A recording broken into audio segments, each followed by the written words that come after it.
নৌকোটা ছাড়তেই আরো একবার শীতের কামড়ের যন্ত্রণাটা ভীষণভাবে ছড়িয়ে গেল পিকলুর সারা শরীর বরাবর।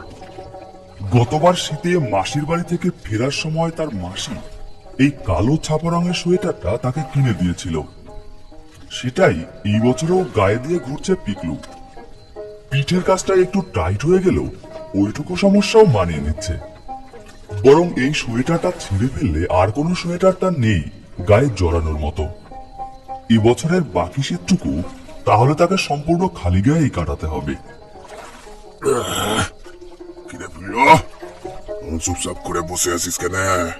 কিছু হয়েছে নাকি?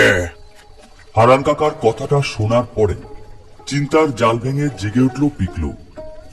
পিকলু সর্দার, বাবা নিখিলেশ সর্দার, মা পারুল সর্দার, নিবাস সপ্তগঞ্জ। আরে না না কাকা, কিছুই হয়নি গো তেমন আমার। কিছু নিশ্চয়ই হয়েছে, নইলে অমন চুপটি করে বসে থাকার ছেলে তো তুই মোটেই নস। বলে কি হয়েছে বল। বাড়িতে আজকে ভাত হয়নি তাই তো? কথাটা শুনে পিকলুর বুকটা ছ্যাদ করে উঠল। হারান কাকা কি করে তার মনের ভিতরে চলা কথাটা ধরতে পারল? নিজে তো একবারের জন্য মুখ ফুটে কাউকে বলেনি কথাটা। তাহলে কি সত্যি এখনো সে অভিনয়টা ঠিকভাবে শিখতে পারেনি? আরে হারাদা, তুমি চিন্তা করছো কেন? আজকে বাড়ি থেকে একেবারে পোটলা করে খাবার বয়ে নিয়ে এসেছি। একেবারে হারুনের মায়ের নিজের হাতে বানানো রুটি আর মাংস। সবাই মিলে একেবারে জমে যাবে শীতের রাতে। হ্যাঁ, মল্লার এতক্ষণ কোনো কথা বলেনি। নিজের মনে এক নাগাড়ে দাঁড় টেনে যাচ্ছিল সেই গভীর জলের ভেতর দিয়ে। মাংসের কথাটা শুনে তার মুখে এক চিলতে হাসি ফুটে উঠল। কিন্তু লক্ষণের কথাটা বুঝি একবারের জন্য মনে ধরল না হারান কাকার। সেটা লন্ঠনের টিমটিমে আলোতে তার মুখের উপরে খেলে যাওয়া রেখার ভাঁজগুলো দেখেই আন্দাজ করা যায়। হারান কাকার বয়স প্রায় 50 ঊর্ধ্ব। এই নদীতে বসে থাকা পিকলু, লক্ষণ আর মল্লার তাদের তিনজনের চেয়েই বয়সে সে বড়। বয়সের কারণে নানান রকম অভিজ্ঞতার শিকার হয়েছে সে তার গোটা জীবনকালে মাছ ধরতে গিয়ে। লোকমুখে শোনা যায় হারান পাকরাশি নাকি নানান রকম গুপ্তমন্ত্র জানে, নানান টুকটাক করে নাকি মাছেদের নিজের জালের দিকে টেনে আনতে পারে সে। লোকে তো এটাও বলে যে নদীতে নৌকো নিয়ে চলার সময় নাকি নদীর জলের মধ্যে হাত চুবিয়ে বিড়বিড় করে কি সমস্ত মন্ত্র সে পড়ে। গম্ভীর মুখটা নিয়েই একবার উপরের ঘন কালো আকাশের দিকে তাকালো হারান পাকরাশি। লক্ষণ, লক্ষণ, তোকে তো আমি মানা করেছি নৌকা নিয়ে রাতের বেলায় যখন বেরোবি মাংস নিয়ে আসবি না। তুই জানিস জলের মধ্যে কত কিছু হয়, সব জায়গায় মাংস চলে না রে। কথাটা বেশ গম্ভীরভাবেই বলল হারান পাকরাশি। কথাটা শুনে নৌকোর মধ্যে উপস্থিত সকলের মুখে নেমে এলো একটা ঘন কালো বিপদের ছায়া। কারণ ভিত্তিহীন কিংবা অহেতুক ভয় পাওয়ানোর জন্য কোনো কথা বলে না হারান পাকরাশি। হারান কাকার কথাটা শোনার পরে চারপাশে যেন শ্মশানের নিস্তব্ধতা বিরাজ করতে থাকলো। শুধুমাত্র জল কেটে যাওয়ার ছপাত ছপাত শব্দ আর বাকি তিনজনের কথাবার্তার আওয়াজ ছাড়া পুরো পৃথিবীটা যেন ঘুমিয়ে পড়েছে।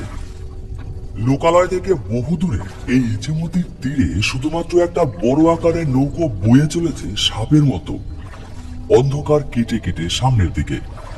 তীরের পাশে বড় বড় ঘাস আর নলখাগড়ার বনের আড়াল থেকে যেন হিংস্র সাপদের মতো ঘন জমাট বাঁধা কালো অন্ধকার ঘাপটি মেরে বসে রয়েছে তার শিকার ধরার আশায়। নৌকো যতই নদীর গভীরের দিকে যাচ্ছে স্রোতের বেগ যেন ততই বাড়ছে।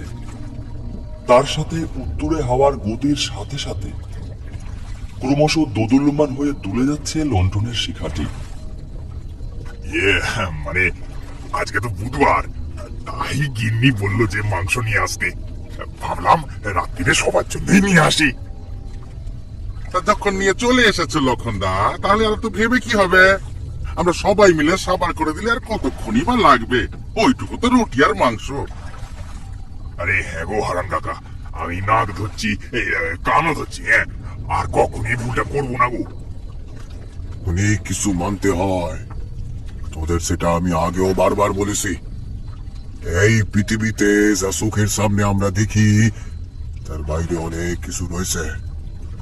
বিশেষ করে এই রাত বিরেতে এমন শীতের সময় নৌকো নিয়ে মাছ নদীতে গেলে অনেক কিছুর সম্মুখীন হতে হয়, সেটা লৌকিক হোক কিংবা অলৌকিক।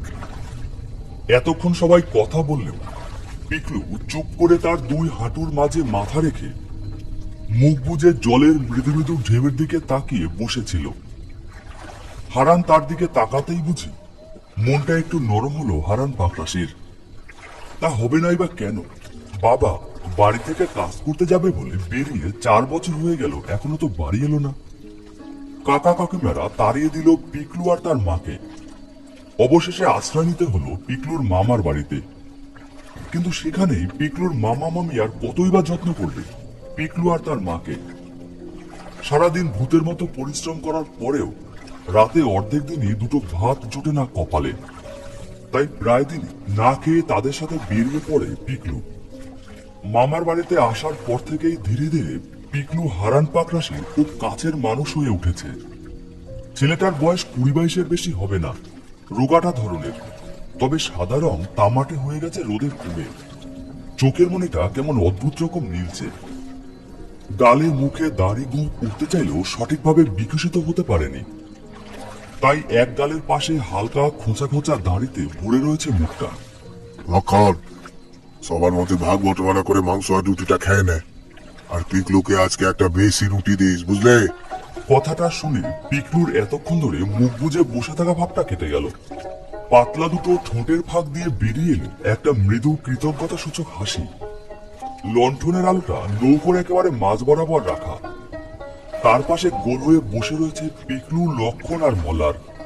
আর নৌকোর একেবারে ডগায় উঠে বসে দাঁড় বাইছে হারান কাকা। বাপরে, কি জাঁকিয়ে শীত পড়িছে রে, একেবারে শরীরের হাড় মাস অব্দি কাঁপি গেল। ঠিকই বলেছ লক্ষণদা। আরে হাত বাইরে বার করা যাচ্ছে না। তবে তোমার ওই মুরগির মাংস আর রুটি দিয়ে খেয়ে কিন্তু এতক্ষণে সেই শীতের কাঁপুনি ভাবটা কমেছে রে, তাই না বল পিকলু? নিজের পাতের শেষ রুটিটা কামড়ে নিয়ে পিকলু সামান্য নাক টেনে বলল, গো লক্ষণদা, বৌদি একেবারে বেড়ে রান্না করেছে কিন্তু। তবে হ্যাঁ, আর নিয়ে শোনাই নৌকাতে মাংস। হারান কাকা যখন বারণ করতেছে, তার মানে নিশ্চয়ই কোনো বড় ব্যাপার রয়েছে। আমরা দেখো, আমরা তো অত শত বুঝি না, কিন্তু হারান কাকা তো সবই জানে, বলো। উপস্থিত সবাই একবার হারান পাকরাশির দিকে তাকিয়ে দেখতে পেল তার মুখের মধ্যে নেমে এসেছে ঘন কালো অন্ধকার। বারবার করে সে আকাশের দিকে একবার আর একবার জলের দিকে তাকাচ্ছে। কি হলো কাকা, তুমি অমন করে বারবার ওপরের দিকে আকাশ দেখছো কেনে? আরে, মনে হচ্ছে বিপদ বোধহয় ঘনিয়ে এসেছে রে। জলের স্রোতের মুখ কেমন ঘূর্ণির আকার নিচ্ছে দেখছস? তোদের বারবার করে বারণ করেছিলাম মাংস নিয়ে খবরদার উঠবি নি নৌকায়। হে কুপুর ঠাকুর, রক্ষা করো গো, রক্ষা করো। এই ছোট ছোট বাচ্চা ছেলেগুলোকে তার মায়ের কাছ থেকে আমি নিয়ে এসেছি, এদের রক্ষা করো কুপুর ঠাকুর, রক্ষা করো, রক্ষা করো। লক্ষণ সামান্য কাঁদো কাঁদো মুখ করে এবার বলল, সত্যি বলছি কাকা, আমার একদমই মাথায় ছিল নি গো, ভুল হয়ে গেছে কাকা। হারান কাকা, একটা কথা না, মানে নৌকাতে মাংস নিয়ে উঠলে কি হবে? আর এই যে বলছিলে না কুপত ঠাকুর, এই কুপত ঠাকুরটা কি গো? সে এক অনেক বড় গল্প রয়েছে। গল্পের কথা শুনে সকলে নড়ে চড়ে বসলো। এমন শীতের রাতে নৌকো চড়তে চড়তে গল্প শোনার মজাই তো আলাদা, তাই কেউ সেই সুযোগটা হাতছাড়া করতে চাইল না। আরে তা আমাদের তো এখনো পৌঁছাতে অনেকটাই দেরি রয়েছে। আরে ততটা পথ যদি তুমি ওই কুপত ঠাকুরের গল্পটা শোনাও, তাহলে মন্দ হবে নি গো। হ্যাঁ গো হারান কাকা, এই কতদিন হয়ে গেল গল্প শুনি না তোমার মুখ থেকে, আজকে এই গল্পটাই বলো। লক্ষণেরও ইচ্ছে হলো গল্পটা শোনার, কিন্তু সে মুখ ফুটে কিছুই বলতে পারলো না। একটা অপরাধীর মতো কাঁদো কাঁদো মুখ নিয়ে বসে রইল এক কোনায়। সে আমি তোমাদের সমস্ত ঘটনাই শোনাচ্ছি, তবে আমার কিন্তু এর জলের মতিগতি ভালো লাগছে না ঠিক। কে জানে কি হয়। হারান পাকরাশি সামান্য থেমে একটা বিড়ি ধরিয়ে নিজের গায়ের ছেঁড়া তালি দেওয়ার চাদরটাকে সারা গায়ে মুড়িয়ে শুরু করলো বলা। এ আমার জীবনের সাথে ঘটা একটা ঘটনা। তখন আমি অনেক ছোট, বছর 12-13 বয়স হবে বোধ হয়। ছোট থেকেই খালে বিলে মাছ ধরে বেড়াতাম। বাপ ছিল এ তল্লাটের সবচেয়ে বড় জেলে। বংশ পরম্পরায় আমাদের পূর্বপুরুষদের থেকেই এই মাছ ধরার ব্যবসা আমাদের। তাই ছোট থেকেই বাড়িতে জাল, মাছের ব্যবসা, নৌকো এই সব দেখেই বড় হয়ে উঠেছি আমি। সামান্য বয়স হলেই বাপের সঙ্গে বেরিয়ে পড়তাম নদীতে। বাপ নিজের হাতে সমস্ত কিছু শিখিয়ে দিত। সেই সময় বাপকে গ্রামের সকলে খুব মান্য করত। কত বড় বড় মহাজনদের দেখেছি বাবার কাছে এসে বসে গল্প করছে। সংসারে অভাব অনটন থাকলে কি হবে, সম্মান ছিল বাপের অনেক বড়। আমার বাপের নাম ছিল দামোদর পাকরাশি, কিন্তু তাকে সকলে বড় মাঝি নামে চিনত। আসলে আশেপাশে তখনও আমার বাপের মতো কেউই মাছ ধরতে পারত না। তাই সবাই বাপের কাছে শিখতে আসতো মাছ ধরবে কেমন করে, নৌকো চালাবে কেমন করে। বাপ অবশ্য তার জন্য একটা পয়সাও নিত না। কোন রকম টাকা পয়সা ছাড়াই বাপ এভাবে সবাইকে সাহায্য করত। গ্রামে বাপের বড় নাম ডাক ছিল। কত লোক যে সারাদিন বাড়িতে বাপের কাছে কত রকমের কাজের ভাই ফরমাস নিয়ে আসতো তা ঠিক নেই। বাপ এই মাছ ধরার সাথে সাথে নানান রকম টুকটাক আর তন্ত্র মন্ত্রের কাজও করতো। সেই সব আমার বাপ ভালোই জানতো।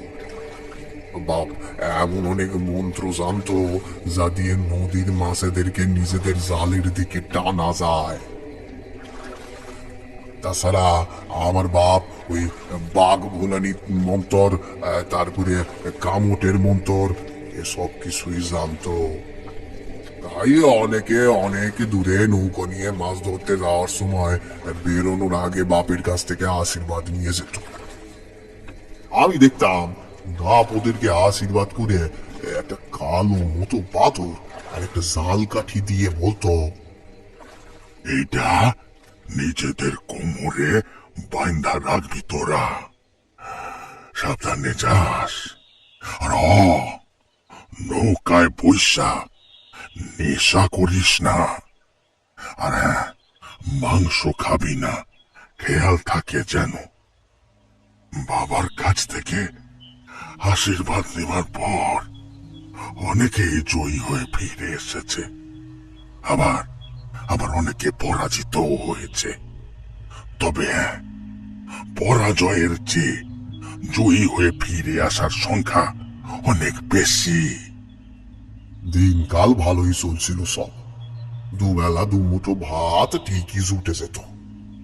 কালের নিয়মে আমরা 4 ভাই বোন মিলে বড় হতে থাকলাম। তবে আমি ছিলাম বাড়ির বড় ছেলে, আর আমার 2 বোনের পর ছিল আমার ছোট ভাই। কাজেই গুরু দায়িত্ব ছিল আমার কাঁধে। আর সেই দায়িত্ব খুব সুন্দরভাবেই কিন্তু আমি পালন করতাম। বাপ মা সেই জন্য আমার উপর ভীষণ খুশি ছিল। কিন্তু হঠাৎ সেবার গ্রামে শুরু হলো ওলা উঠার মহামারী। শয়ে শয়ে লোক মরতে লাগলো ওই জলাহাটি গ্রামে। রোজই শোনা যায় পরিচিতদের মধ্যে কেউ না কেউ মারা গেছে। চারপাশ জুড়ে শুধু মরার মিছিল। হঠাৎ ওলা উঠায় আমার ছোট ভাইটা গেল মরে। পুরো গ্রাম উজাড় হয়ে যেতে থাকলে বাপ একদিন বলল, আর সময় নষ্ট করা যাবে নি। ভিটা মাটি সাইরা পাশের গ্রামে গিয়া ঘাঁটি বানাইতে হইবে। এই গ্রামে থাকলে ছোটটার মতোই বাকি 3টারও অবস্থা হইবে। সেই দিন আমি আমার জন্ম ভিটে জলাহাটি গ্রাম ছেড়ে সম্পূর্ণভাবে চলে এলাম এই সপ্তগঞ্জে। কোনো মতে বাঁশের খুঁটির গায়ে ওই মাটির কাদা লাগিয়ে মাথার উপর খড়ের ছাউনি দিয়ে আমাদের একটা কুড়ে ঘর তৈরি হলো। ধীরে ধীরে ছোট ভাইয়ের শখ ভুলে কাজে মন দিলাম। কাজ না করলে তো আর পেট চলবে না। কি একটা সময় নতুন জায়গায় নতুন মানুষের সঙ্গে সম্পূর্ণভাবে অভ্যস্ত হয়ে গেলাম সবাই। বছর 14-15 বছর বয়স হলেও আমি তখন একেবারে পাকা পোক্ত ভাবে নৌকো বাওয়া শিখে গেছিলাম। বাপ মাঝে মধ্যেই আমায় একা নৌকো নিয়ে পাঠিয়ে দিত। মা একটু ভয় পেলেই বাপ বলতো, আরে ছেলে ছেলে, এত ভয় ডর পেরানে থাকলে কি আর পেট চলবে? মরদ মানুষ হইছ, গতর খাইটা কাম করা লাগবে হ। বাপের এই কথা শুনে মা কিছু বলতো না, কারণ পূর্বপুরুষ ধরে আমাদের এই একই পেশা। কাজেই পেটের ভাত জোগাড় করার জন্য জলে তো নামতেই হবে। তবে নদীতে আমার মোটেই খারাপ লাগতো না। একা একা এই নিস্তব্ধ জলের মধ্যেও একটা ছন্দ শুনতে পেতাম। একটা অন্যরকম ভালো লাগা কাজ করতো। মাঝে মাঝে নিজের হাতে মাছের আঁশটে গন্ধটা বিশ্রী ভাবে নাকে এসে ধাক্কা মারত। ভাত খাওয়ার সময়তেও সেই গন্ধ যেত না হাত থেকে। তবুও নীল টলটলে জল, সাদা ফিনফিনে সুতোর মতো জাল, বড্ড ভালো লাগতো। উঠতি বয়সে মনে হতো জলের ভিতর থেকে হয়তো ফর্সা তুলে স্নিগ্ধ মায়ার জল পরে উঠিয়েছে, আমারে দেখা দিবে। সেই আশায় রাতের বেলা কতক্ষণ নদীতে ঘুরে বেড়াতাম একা একা, কিন্তু জল পড়ি আসতো না। তবে নিদিন পক্ষে একা মন খারাপের গল্প শোনানোর জন্য একজন জলকন্যা হলেও হতো, কিন্তু জলের ভিতর থেকে তাও তো উঠে না। বরং যেটা উঠল সেইটা অতি ভয়ঙ্কর। আজও ভাবলে গায়ের রুম সব খাড়া হয়ে যায়। তবে বাপ আমায় বেশ অনেকগুলা মন্তর শিখিয়ে দিয়েছিল। সেই মন্তর কিভাবে প্রয়োগ করতে হয় তাও শিখিয়ে দিয়েছিল খুব যত্ন করে। বাপ রোজ সন্ধ্যায় রান্নাঘরের পাশে শট পেতে একটা কুপির আলো জ্বালিয়ে আমায় মন্তর পাঠ শেখাতো। তোর দাদু আমায় পিটায় পিটায় শিখাইতো এইসব। আসলে আসলে আমার জেলে হওয়ার ইচ্ছাটা মোটেই ছিল না রে হারান। কিন্তু পরে বুঝছি, সেই কোন বাপ ঠাকুরদার সময় থেকে এই কাজ আমরা করছি। তাদের বংশের এইটাই নিয়ম। তাই চুপ কইরা জালটারেই ভালোবাসতে হইল। বাপ প্রায় রোজ দিনই এইসব কথাগুলা বলতো আমায় পাঠ পড়াতে গিয়ে। বুঝতাম বাপের হয়তো মন ছিল না এই কাজ করার, কিন্তু উপায় নাই। পূর্বপুরুষের গর্ব, সবাই এই করেই খায়। আমি অল্প দিনই সমস্ত গোপন বিদ্যা আয়ত্ত করে নিলাম। বাপ একটা জাল কাঠি আর একটা কালো পাথরের একটা টুকরো কোমরে কালো সুতো দিয়ে বেঁধে দিয়ে বলেছিল, এই কাঠি আর পাথর কুপদেবতার, এইসব ওনার আশীর্বাদ। এই কালো পাথর আর এই জালের কাঠি পইরা সকলে সমস্ত অপদেবতাদের হাত থেকে রক্ষা পায়। তবে হ্যাঁ, এর কিন্তু কিছু নিয়ম আছে, আর তা না মানলি পরে ভয়ঙ্কর বিপদ আইসা হাজির হইবে। খোকা, সে বড় ভয়াবহ বিপদ। কথাটা বলে বাপ কিছুটা থামল। তারপর ছোট বোনের উদ্দেশ্যে হাঁক পেড়ে বলল, এক ওকে, এক ঘটি ঠান্ডা জল নিয়ে আয় তো, বিরানটা বড় তেষ্টা পাইতে গেল। সেই দিনটা ছিল পৌষের প্রথম। বাংলায় তখন শীতের প্রকোপ, সাথে কুয়াশায় ঢাকা সকাল। চারপাশে নেড়া গাছ, শুকনো পাতার খেজুরের রসের মাতাল গন্ধ। কুয়াশার মধ্যে যেখানে সবাই নরম লেপের মধ্যে ঘুমতো, সেই সময় আমরা জেলেরা গলা অব্দি জলে নেমে জাল মারতাম।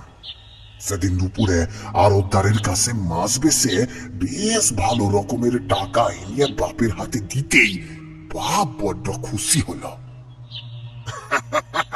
বাহ বেটা বাহ, বাহ বাহ বাহ বাহ বাহ, বাপের নাম তুই উজ্জ্বল করবি।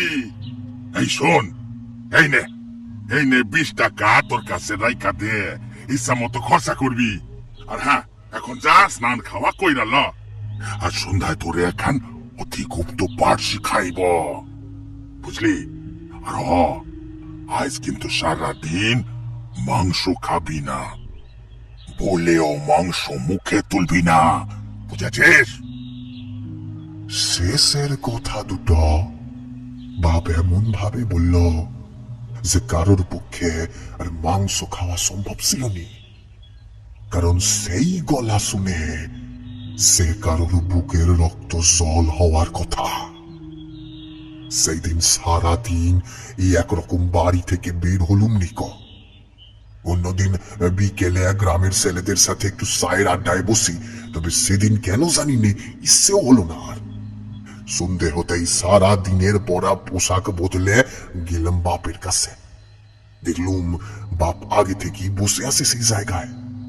আমি ঘরে ঢুকতেই বাপ বলল, আজকে নিজেরে প্রস্তুত কর হারান, আজ তোরে একখান সাংঘাতিক জিনিস শিখাবো। এতদিনের শিখানো সব জিনিসের চেয়ে এটা সাংঘাতিক। মনে রাখবি, সবাই এ বিদ্যা আয়ত্তি করতে পারে না। আরে অনেকে তো এনার নামই জানে না, তবে হ্যাঁ, আমরা জানি। আমাদের বংশ পরম্পরায় এই দেবতারে পুজো করা হয়। আরে তাই তো 10 প্রজন্ম ধইরা এখন টিকে আছি, নাইলে টেকা বড় তাই। যারা কুপত ঠাকুরের পুজো দেয় তারা আসল জাত জেলে, জালের মর্ম তারাই বোঝে। বাপ আরো অনেক কথা বলল আমায়। যেমন কখনো মাছ ধরতে গেলে মাছের যদি রক্তক্ষরণ হয়, সেই মাছ জালে তুলতে নেই, তাকে জলে সারতে হয়। বর্ষাকালে মেয়ে মাছগুলোকে ধরতে লাই, ওরা না থাকলে নতুন মাছের জন্ম হবে কি করিয়ে? তবু টাকার লোভে নিজেদেরই বড় সর্বনাশ করে কিছু জন। ওই প্রথমে মাছ পেলেও কটা দিন পরে মাছের পরিমাণ কমবে, ওই যেমন করে খোকা ইলিশ গুলাকে ধরে আর কি। তারপর এই আরো অনেক কিছু, এই যেমন ধর এই নৌকো নোংর করতে হলে ডান পায়ের আগে বাম পা ফেলতে হবে মাটিতে। আমায় কথাগুলা বলতে বলতে বাপ দেখলাম একটা বড় কাঠের চৌকানা বাক্স বের করল। বাক্সটা কাঠের, মাথার উপর 3টে ফুল খোদাই করা আবসা ভাবে, একটা সোনালী রঙের হাতল। বাক্সটার রং কালসে, তবে সেটা যে বহু পুরনো তা দেখেই আন্দাজ করা যাচ্ছিল। মাথার উপর লাল লাল পুঁতি বসিয়ে নকশা করা সুন্দর করে। এত সুন্দর একটা কাঠের বাক্স ছিল বাড়িতে কখনো চোখে দেখিনি তো। দেখলাম বাপ আমার মনের কথা শুনে ফেলছে। তোর মনে হইতে পারে এ বাক্স এখনো তোর চোখে কেন পড়ে নাই, তাই তো? আমি কেবল সম্মতি সূচক একটা ঘাড় নাড়লাম। বাপ সামান্য হেসে বলল, এ হইল অতি গুপ্ত রে, খুব সাবধানে না রাখতে পারলে এর ফল ভালো হইবে না রে খোকা। এ যেমন আমাদেরকে বড় বিপদের থাইকা বাঁচাইবে, তেমনি তেমনি একটু রুষ্ট হইলে পরে সব ধ্বংস কইরা দিবে। এই কুপত ঠাকুরের মালিক প্রত্যেকবার বদলাতে হয়। আমি আমার বাপের কথাগুলা শুনছিলাম, আশ্চর্য হয়ে যাচ্ছিলাম বারবার। ইও সম্ভব? তবে কিশোর মনে কৌতূহল তো হয় সাংঘাতিক রকম। বড্ড ইচ্ছে হচ্ছিল এই কুপত ঠাকুরের চেহারা খান দেখতে। কে ছিল আমাদের কুলদেবতা, অথচ আমি তার বিন্দু মাত্র হতিস্থ জানি নে। অধীর আগ্রহে অপেক্ষা করছি, মনের মধ্যে অদ্ভুত সব প্রশ্ন ঘুরছে। বাবা, এই মালিক বদলানো মানে? প্রশ্নের উত্তরে বাপ যা বলল তা রীতিমতো গা চমকানোর মতো কথা। বাপ বলল, প্রতিবার যে বাড়ির প্রধান পুরুষ হয় তার রক্তে পুজো দিতে হয় কুপদ ঠাকুরের। একটা মাছ আইনা তার সামনে রাখতে হয়, আরো অনেক কিছু। আমি চমকে উঠলাম। রক্ত দিয়ে পুজো? আরে ভয় পাইস না খোকা, সামান্য রক্ত লাগে, আমিও করছিলাম। 10 প্রজন্ম ধইরা এই নিয়ম চলি আসছে। তো দাদু মানে আমার বাপও আমার রক্ত কুপদ ঠাকুরের পায়ে দিয়া আমারে তার মালিক বানাইছে।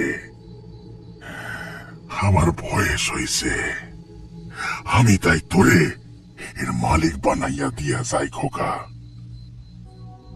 তবে হ্যাঁ, বেশ কয়েকটা নিয়ম তোরে পালন করতে হবে, নইলে নইলে বিপদ, বড় বিপদ। আমি তখন রীতিমতো কাঁপছি। এত পূজা দেখেছি আগে, এমন অদ্ভুত পুজো হয় এই সে তো ধারণাই ছিল না। আর বারবার বিপদ কথাটা শুনি যেন আরো আমার গলা শুকিয়ে যাচ্ছিল।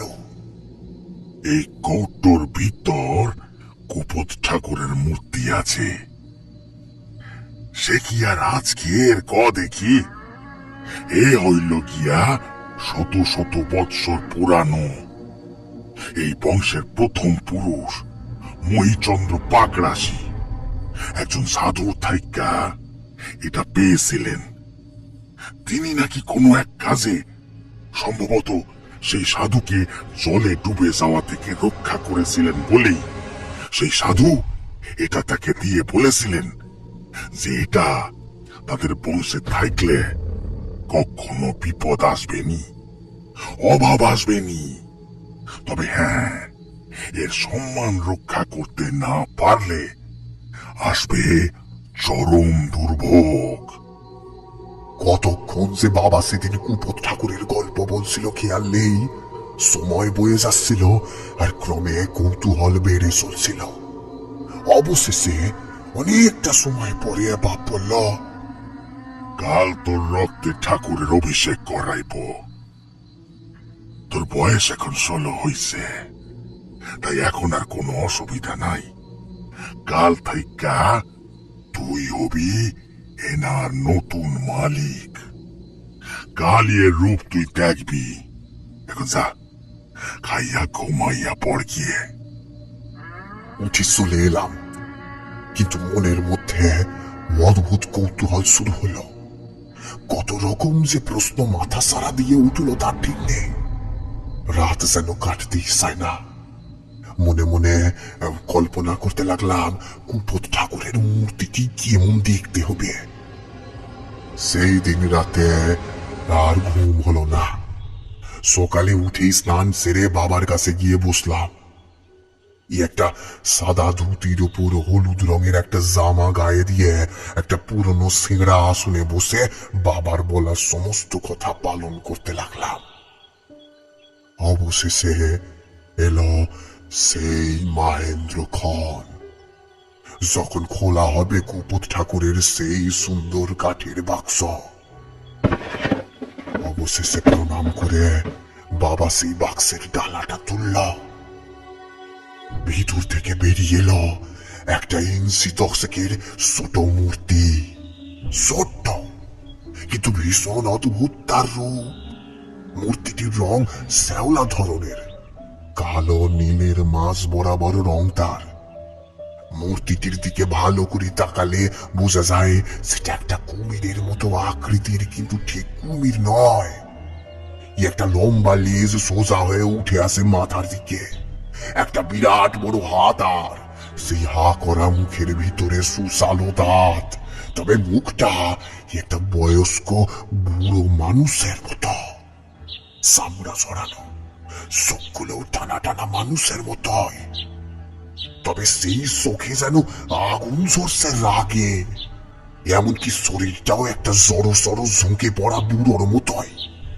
দুই হাতের একটি হাতে একটা বটি আর অন্য হাতে একটা ধারালো ছুরির মতো অস্ত্র, আর সেইখানেই রয়েছে লালচে কালো শুকনো রক্ত। সেই সকালের দিকেও অমন ভয়ানক মূর্তি দেখে আমার গা শিরশির করে উঠল ভয়ে।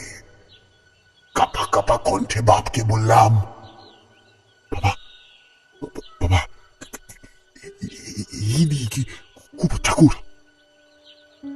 বলতে বলতে শ্রদ্ধায় নয় বরং ভয়েতে দুই হাত কপালে ঠেকালাম। বাবা ঘাড় নেড়ে সম্মতি জানিয়ে কইল, ইনি হলেন কুপোত ঠাকুর, আমাদের কুল দেবতা, আমাদের রক্ষাকর্তা। জয় জয় বাবা কুপোত ঠাকুরের জয়, জয় বাবা কুপোত ঠাকুরের জয়। আর তারপরে শুরু হলো নানান আসার, অমন ভয়ানক আসার আমি আগে কখনো দেখিনি। এই পুজোয় কোনো ফুল আর গঙ্গা জল লাগে না।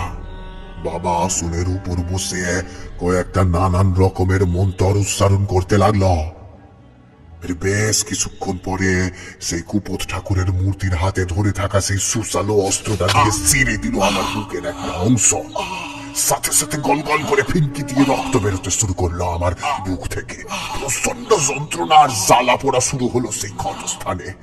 মুখ থেকে অস্ফুটে আর্তনাদ বেরিয়ে এলো।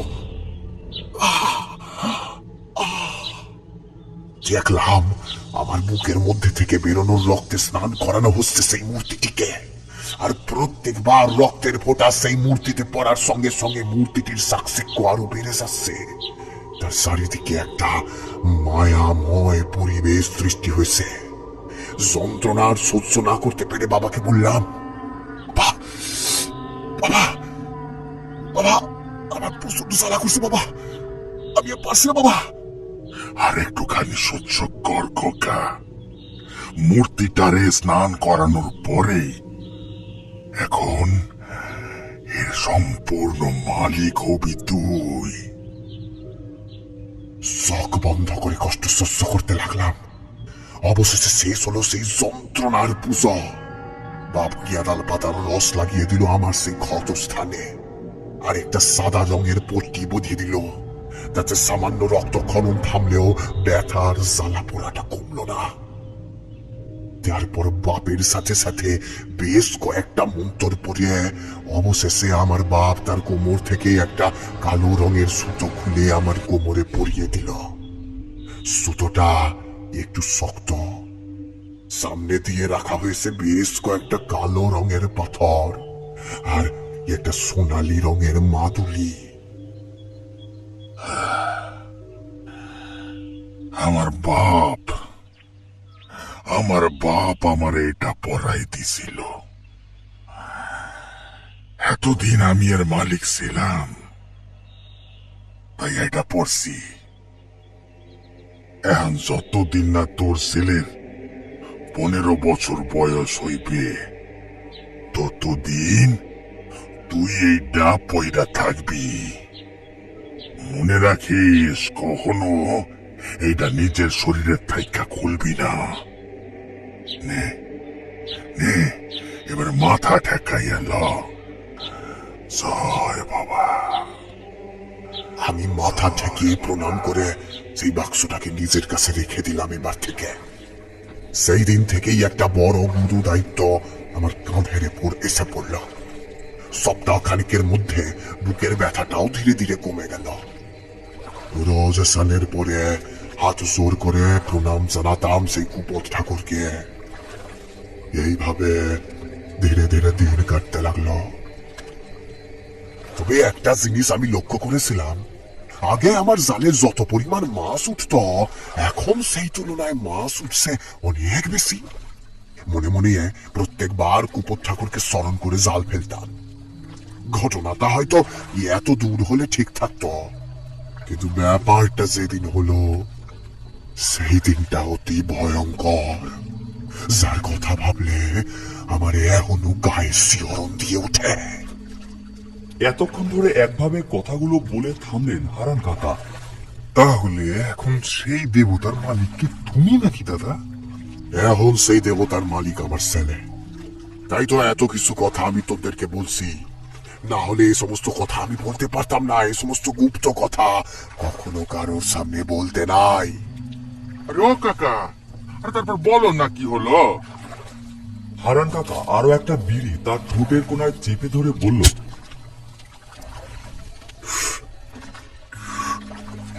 বস বস, সেই দিনটা ছিল এমনই একটা শীতের রাত।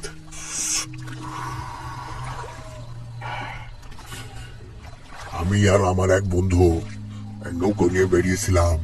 এসেছিল সারা রাত মাছ ধরে, একদম ভোরবেলায় মাছের হাটে গিয়ে মাছ বিক্রি করে তারপর বাড়ি ফিরব। বয়স তখন 20-21 গোড়ায়। মনে তখন কোনটা ভালো কোনটা মন্দ তেমন বোধ বিচার থাকলেও কিছু সময় সঙ্গ দোষে পড়ে অনেক ভুল কাজও করে ফেলতে হয়।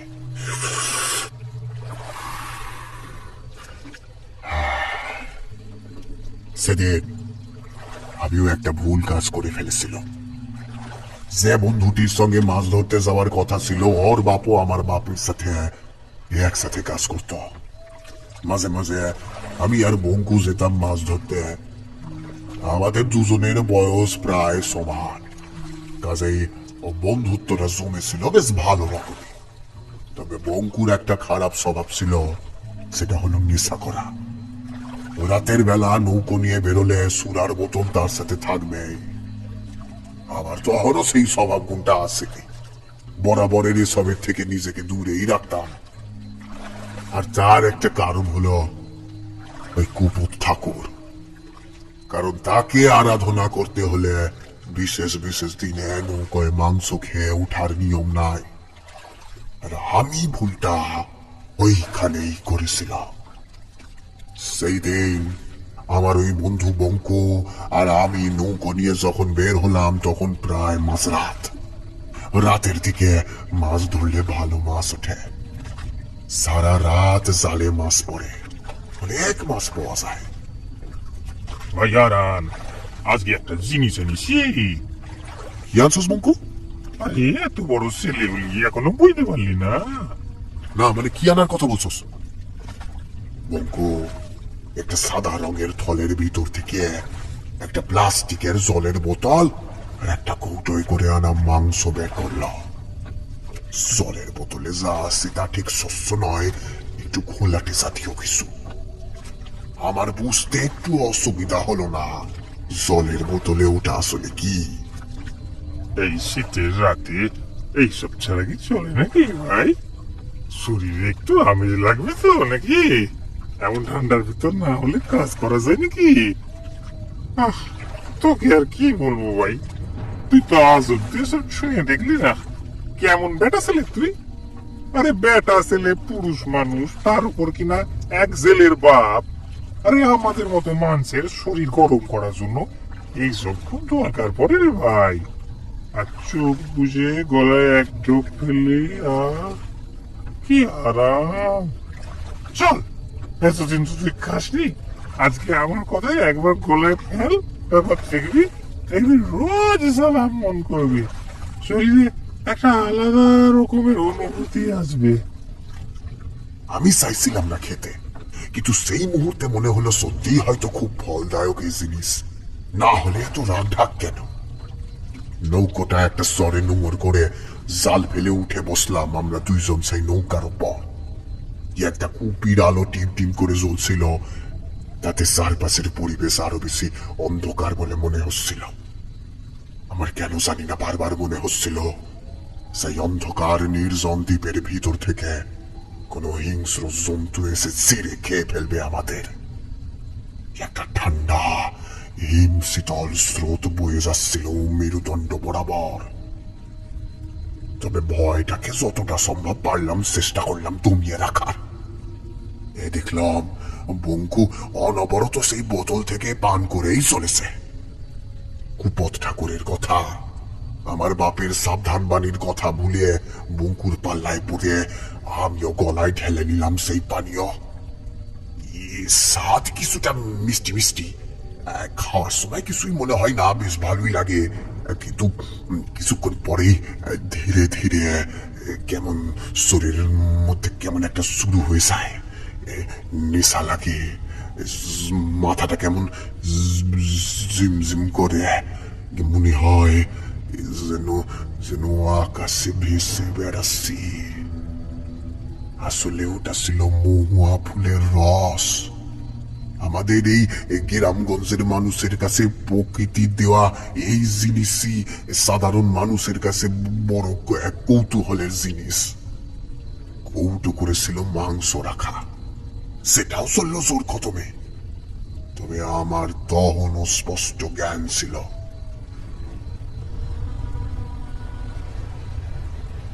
নৌকোটা বড় বড় ঢেউয়ের স্রোতে তুলছে, কিন্তু নেশা বড়ই খারাপ জিনিস। হঠাৎ অনুভব করলাম আমার কোমরে থাকা সেই কালো পাথরটা কেমন যেন গরম হয়ে উঠেছে। সেটাকে বিশেষ পাত্তা না দিয়ে আবার মন লাগালাম সেই খাবারে। মাংসর কয়েকটা টুকরো তখনও রয়েছে কৌটোতে। হঠাৎ দেখলাম জলের ভিতরটায় কেমন যেন ঘূর্ণি হচ্ছে। কালো অন্ধকার সেই জলের ভিতরে আরো যেন কালো গভীর একটা গর্ত তৈরি করছে। চোখে প্রথমে ঝাপসা দেখলেও পরে স্পষ্ট দেখার পরে বঙ্কুকে বললাম, বুকু বুকু বুকু, দেখ দেখ দেখ দেখ দেখ, জলের ভিতরে ওই দেখ, ওইদিকে একবার দেখ কি ওটা। বঙ্কু সজ্ঞানী ছিল। মহুয়ার রস খেয়ে আমাদের দুজনার তেমন একটা অসুবিধা হয়নি, স্বাভাবিক ছিলাম মোটামুটি। হঠাৎ দেখি আমাদের নৌকোটা একদিকে হেলে যেতে থাকলো। ভয়ে চিৎকার করে উঠলাম দুজনেই। নৌকোটা যেন একদিকে হেলতে হেলতে আমাদের দুজনকে নিয়ে ঠেলে ফেলে দেবে। কালা পানির মতো ঠান্ডা জল। যতই ছোট থেকে সাঁতরে নদী পার করি, ওই শীতের রাতে একা কুয়াশার মধ্যে ঠান্ডা জলে সাঁতার কাটার মতো কোন রকম শক্তি আমার অবশিষ্ট ছিল না। হারান হারান, নৌকার উল্টো দিকে যা, তাড়াতাড়ি, খুব তাড়াতাড়ি যা ভাই। বঙ্কুর কথা শুনে তাড়াতাড়ি নৌকোর উল্টো দিকে গিয়ে ধরলাম যাতে নৌকা না ডোবে, কারণ নোঙর খুলে নৌকো টানার মতো সময় অবশিষ্ট ছিল না সেই মুহূর্তে। হঠাৎ অন্ধকারের মধ্যে একটা জিনিস থেকে চমকে উঠলাম। কি ওটা? খুবই নিভু নিভু আলোয় দেখতে পেলাম একটা কালো শরীর তার দুই হাত দিয়ে ধরার চেষ্টা করছে সেই মাংসের কৌটোটি, আর সেই কালো মূর্তি তার অন্য একটা হাত দিয়ে ডুবিয়ে দিতে চাইছে আমাদের নৌকা। সেই কালো মূর্তির শরীরের আকৃতি একটা মানুষের মতো হলেও সে মানুষের চেয়ে বহু গুণে লম্বা। তার কোমরের নিচটা জলের ভিতরে নিমজ্জিত ছিল, আর কোমরের উপরের অংশটা আমাদের নৌকার উপরে। অথচ সে জায়গায় আমরা নৌকা নোঙর করেছিলাম সেটা প্রায় 2 মানুষ সমান গর্তের জল। মনে হলো চোখের সামনে ধাঁধার মতো সবকিছু লাগছে। নিজের মন মস্তিষ্কের ভিতর সে কি মারাত্মক দ্বন্দ্ব। বারবার শুধুমাত্র উপত ঠাকুরের কথা আর বাপের বলা সেই সাবধান বাণীগুলো কানে অনবরত বাজছিল। নিজেকে নিজের কাছে সব রকম ভাবে ছোট করতে শুরু করলাম ওই অবস্থাতেই। হারান কাকার গল্প শুনতে শুনতে কখন যেন নৌকোয় উপস্থিত মল্লার পিকলু আর লক্ষণ মাংসের হাড়গোড়ার কৌটো নদীর জলে ধুয়ে সাদা থলের মধ্যে রেখে দিয়েছে। একটা শিরশিরে ভয় খেলে বেড়াচ্ছে তাদের সমস্ত শরীর বরাবর। অন্য সময় হয়তো ভূতের কিংবা অলৌকিক গল্প শুনতে ভালো লাগে সবার, কিন্তু এমন একটা পরিস্থিতির মধ্যে তারা গল্পটা শুনছে, মনে হচ্ছে এই বুঝি পেছন থেকে কেউ একটা এসে তাদেরকে জলের গভীরে ডুবিয়ে নিয়ে যাবে। শীতের রাতেও যেন শীত ছাড়াও আরো একটা অন্য কিছু তাদের শীতের কাঁপুনির কারণ ঘটাচ্ছিল বারবার। হারান কাকা দাঁড় বাইতে বাইতে গল্পটি বলছে, তবে লন্ডনের আলোয় তার মুখের অজস্র ছাপগুলোও যেন প্রত্যেকটি একটি একটি করে গল্প বলছে। কোনোটা জীবন জুড়ে থাকা নানান রকম অভিজ্ঞতার, কোনোটা দারিদ্রতার, কোনোটা সাংসারিক ঝামেলা ও অশান্তি, এবং সর্বোপরি একজন মানুষ হয়ে যে সমস্ত সমস্যার সম্মুখীন হতে হয় তার সবকিছুর। লণ্ঠনের আলোয় উপস্থিত বাকি সবার মুখগুলো একটা আলো আধারি মাখা হলদে আর ফ্যাকাশে লাগছে। আর মাঝে মাঝে ঠান্ডা বাতাস জলের উপর থেকে বয়ে এসে সেই কাঁপুনির মাত্রাকে আরো বেশি করে বাড়িয়ে তুলছে। হারান কাকা তার ঘটি থেকে দুধক জল গলায় ঢেলে আবার বলতে শুরু করলো।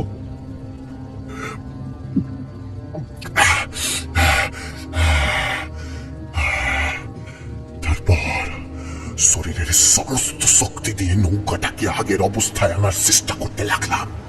শুধু আমি নয়, বঙ্কু নিজেও তার সমস্ত শক্তিটুকু দিয়ে চেষ্টা করতে লাগলো।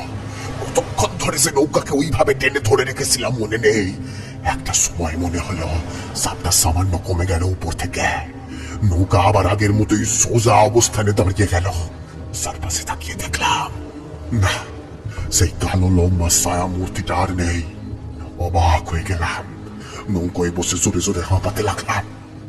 শরীরের ভিতরে কোমরে থাকা সেই কালো পাথর যে অতিরিক্ত গরম হয়ে এবার সেটা পেটের উপর চেপে বসে আছে, সেইটা স্পষ্ট টের পেলাম। কিন্তু কিছু করার নেই। এতদিন হয়ে গেল কোমরে এই কালো সুতো পরে রয়েছি, আজ অব্দি কোনো সমস্যায় কখনো পড়তে হয়নি, কিংবা এমন ঘটনা আগে কখনো হয়নি। কাপা কাপা গলায় বঙ্কুকে বললাম, বঙ্কু, বঙ্কু, আর দেখটা ভাই, ভাই চল এবার। আর এক তো দেই না ভাই, ভাই, ভাই চল চল চল চল চল, আমরা এখান থেকে যত তাড়াতাড়ি সম্ভব পালাই চল। মনে মনে এই ইচ্ছা হয়তো বঙ্কুরও ছিল, তাই তাই একবারের জন্য সে অন্য কথা বলল না। সে চলে গেল মোমরটা খুলতে। আমি কুপিটাকে সামান্য উঁচু করে ধরে যেই আলোতে দেখতে যাব, অমনি যা দেখলাম তা দেখার পরে আর কোনো মানুষের নিজের মাথা ঠিক রাখা সম্ভব না। আমার সমস্ত শরীরে কাটা দিয়ে উঠল। আমি দেখতে পেলাম সেই ছায়ামূর্তি। এবার একটা নয়, বরং শয়ে শয়ে ছায়ামূর্তি এসে চারদিক দিয়ে ঘিরে ধরেছে আমাদের নৌকাটাকে। মনে হলো বুকের ভেতর কেউ যেন একেবারে হাতুড়ি পিটছে টুমটুম করে। বঙ্কুকে ডাকতে যাবো, কিন্তু গলা দিয়ে এক ফোঁটাও শব্দ বের হলো না। কেবল মুখ দিয়ে গোঙানির শব্দ বের হলো। আমার গোঙানির শব্দ পেয়েই বোধহয় পিছন ঘুরে তাকালো বঙ্কু, আর সঙ্গে সঙ্গে সেও সেই দৃশ্য দেখে পাথরের মতো শক্ত হয়ে গেল।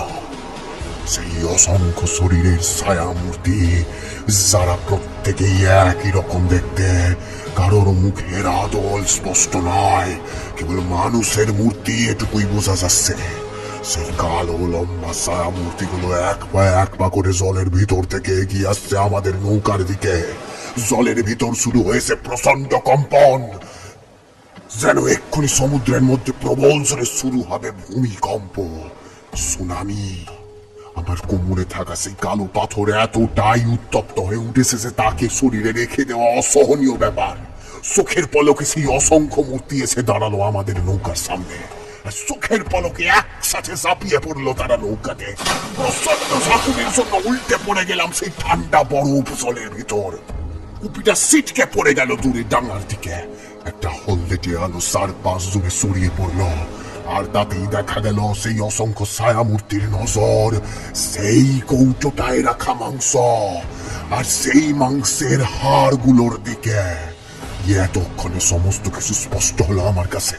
বাবা কেন বারবার করে বারণ করতো নৌকায় উঠে মাংস না খাওয়ার জন্য।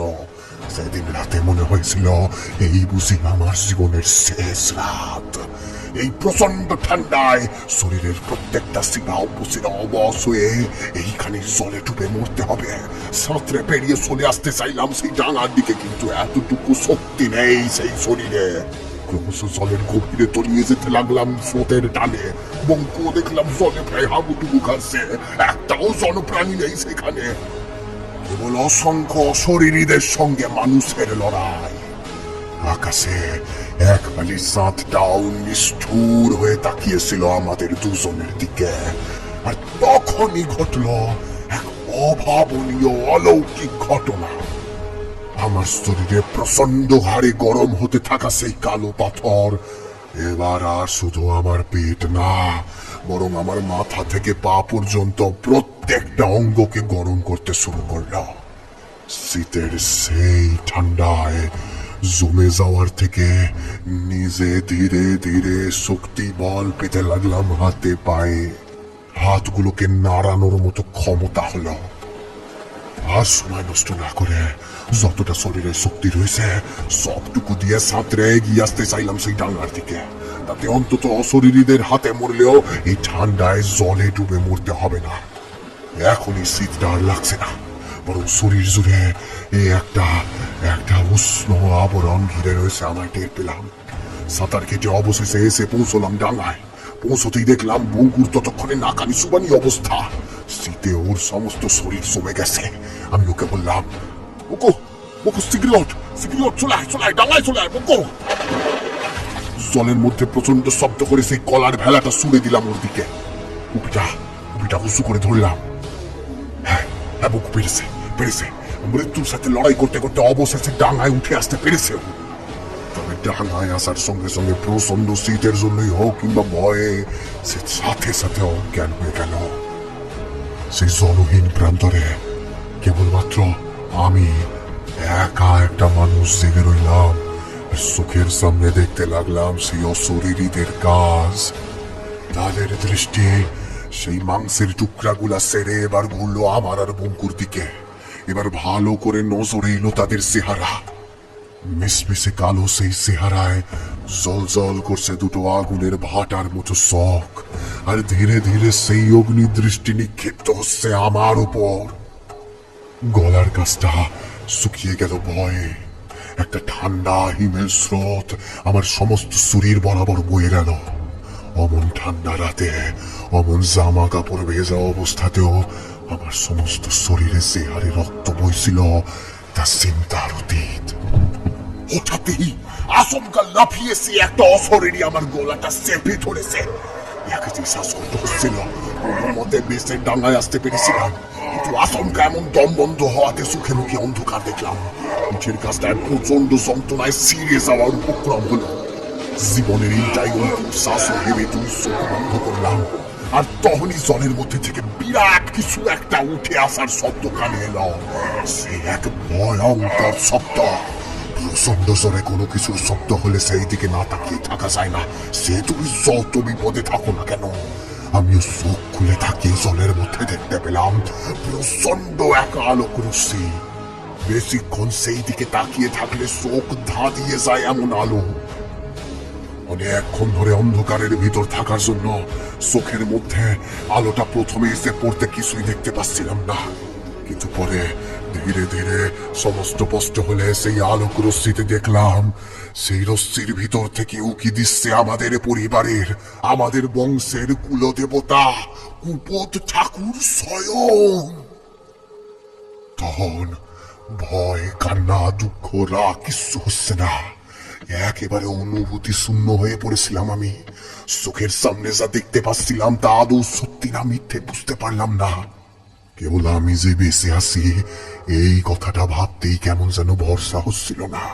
হাতে সিমটি কাটলাম, না সত্যি স্বপ্ন নয়, নিজের চোখের সামনে আমি দেখতে পাচ্ছিলাম আমার এতদিনের পূজিত আরাধ্য দেবতা কুপদ ঠাকুরকে। কিন্তু তখনও অবাক হওয়ার দৃশ্য দেখা বাকি ছিল। আমি স্পষ্ট দেখতে পেলাম কুপদ ঠাকুর তার সেই ভয়ঙ্কর অস্ত্র, যেটা আমার বুকের ভিতর গিথে তার রক্তে স্নান করা হয়েছিল সেই দেবতাকে, সেই অস্ত্রটা আঘাত করেছিল লম্বাকে। শুরু হলো প্রচন্ড আর্তনাদ আর সৎকার। জলের মধ্যে যেন প্রচন্ড রকম দাপাদাপি শুরু হয়েছে। অশরীরী আর দেবতার মধ্যে বিবাদ, আর তার সাথে কান ফাটানো আর্তনাদ। আর সহ্য করতে না পেরে নিজের দুই হাতে কান চাপা দিয়ে ধরলাম। নিজের মাথা বোধহয় এতগুলো ঘটনা পরপর দেখার জন্য প্রস্তুত ছিল না। প্রচন্ড যন্ত্রণায় ছিঁড়ে যাচ্ছিল মাথা, তবুও তাকিয়ে রইলাম। দু চোখ ভরে দেখতে লাগলাম সেই দৃশ্য। উফ, সে কি দৃশ্য! জীবনে অমন দৃশ্য এর আগে কখনো দেখিনি। এমনকি পরেও না, ওই শীতের ঠান্ডার মধ্যেও সারা শরীরটা গরম করে রেখেছিল সেই কালো পাথরটা। আর সেই আলোর ছোটার তেজ এতই গরম যে আমার বিন্দু মাত্র শীত অনুভূত হচ্ছে না। কান ফাটা আর্তনাদ আর সেই অস্ত্রের আঘাতে প্রতিটা কালো ছায়া মূর্তিগুলো অদৃশ্য হয়ে ধোঁয়ায় কালো গুন্ডুলি পাকিয়ে জলে মিশে যেতে লাগলো ক্রমাগত। কতক্ষণ যে এই দৃশ্য দেখেছিলাম, সময়ের হিসাব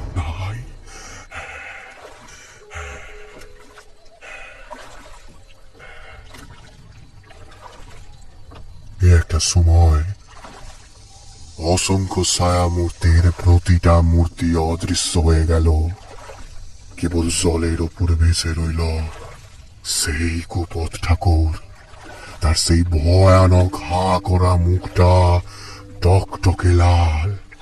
সেই রাতে একাকী প্রান্তরে বসে ওই দৃশ্য দেখলে দুনিয়ায় সবচেয়ে সাহসী মানুষেরও পিলে চমকে যাবে।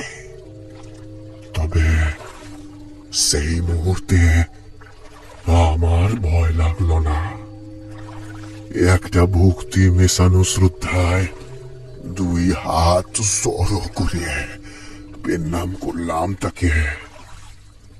তারপরে যেভাবে এসেছিল কুপথ ঠাকুর জলের ভেতর থেকে, ঠিক সেইভাবেই প্রচন্ড গর্জন তুলে জলের মধ্যে প্রবেশ করলেন তিনি।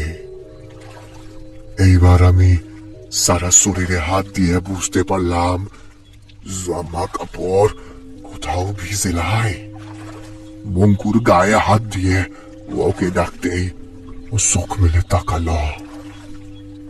ওর শরীর আগের মতো আর ঠান্ডা নাই, বরং অনেকটাই গরম হয়ে এসেছে। ধীরে ধীরে জাল টেনে দেখলাম অনেক মাছ ধরা পড়েছে তাতে, অন্য দিনের তুলনায় একটু বেশি পরিমাণে। একটা ছোট হাসি খেলে গেল ঠোঁটের কোনায়। বঙ্কুর অবস্থাও আগের চেয়ে ভালো মনে হলো। তাই সকালের হাটে গিয়ে একেবারে মাছগুলাকে বিক্রি করে দিয়ে ফিরে এলাম দুপুরের দিকে। স্নানের পরে দুপুরে ঠাকুরের আরাধনা করতে গিয়ে দেখি তার গায়ে বিন্দু বিন্দু জলের ফোঁটা লেগে রয়েছে, অথচ তার গায়ে জল লাগার কোন রকম সম্ভাবনা তো নাই। দুই চোখ দিয়ে অনবরত জল পড়তে লাগলো আমার। কুপথ ঠাকুর এসেছিলেন আমার প্রাণ রক্ষা করতে, অথচ আমি নিজে তার জন্য সামান্য পালিত সামান্য নিয়ম রক্ষা করতে পারিনি। নিজের কাছে নিজেকে ঘৃণা লাগছিল। দুই হাত জড়ো করে মাথায় ঠেকিয়ে ক্ষমা চেয়ে নিলাম তার কাছে। দেখলাম বাপ পিছনে দাঁড়িয়ে রয়েছে আমার। বাপের চোখ দুটো দেখে মনে হয়েছিল হয়তো সে সবই বুঝতে পেরেছে, কারণ এই বাড়ির কুলদেবতা এই বাড়ির প্রত্যেকটা মালিককে রক্ষা করে। এতটা কথা বলে থামলো হারান পাকরাশি। ভোরের আলো প্রায় ফুটে উঠেছে, তবে সকলের মুখের অবস্থা দেখে মনে হচ্ছে তারা যেন প্রত্যেকেই এতক্ষণ ঘোরের মধ্যে থেকে গল্পটা শুনছিল। ভুল হয়ে গেছে গো হারান কাকা, আর কোনোদিনও আমি মাংস নিয়ে রাতের বেলায় উঠবো না এই নৌকায়। এই দেখো আমি আমার কান দুটো ধরছি। কাকা গো, সারি রইবারকার মতো। তবে কেউ কোনো কথা বলল না। একটা আশ্চর্য নীরবতা বিরাজ করল সেই ভোরের ফিকে আলোয়। রাতের অন্ধকার কেটে সকালের নতুন সূর্য ওঠার অপেক্ষায় আকাশ ধীরে ধীরে ফর্সা হয়ে উঠল পূর্ব দিকে।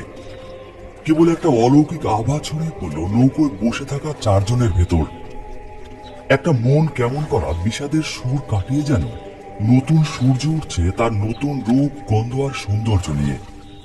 এখন হাটে গিয়ে মাছ বিক্রি করে যা টাকা পয়সা হবে তা সবার মধ্যে ভাগ করে দেবে হারান কাকা।